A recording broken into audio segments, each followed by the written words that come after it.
તો રાજ્યમાં ગરમી વધશે। ઉત્તર પશ્ચિમના ગરમ પવન ફૂંકાયા છે। હવામાન વિભાગની આગાહી છે આજે 43 થી 44 ડિગ્રી તાપમાન રહે તેવી શક્યતા પણ છે।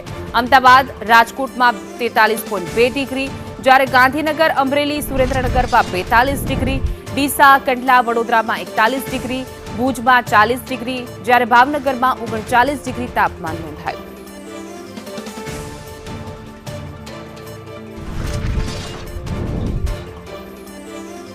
હજુ પણ 2 દિવસ આગામી ગરમીનું જોર વધશે। જે રીતે હવામાન વિભાગની આગાહી છે 40 થી 42 ડિગ્રી જેટલું તાપમાન ઘણા બધા શહેરો મહાનગરોમાં જોવા મળશે। ખાસ કરીને અમદાવાદ રાજકોટમાં છેલ્લા 3-4 દિવસથી હવામાનનો પારો જે છે ગરમીનો પારો છે 44 ડિગ્રીને પાર જોવા મળી રહ્યો છે।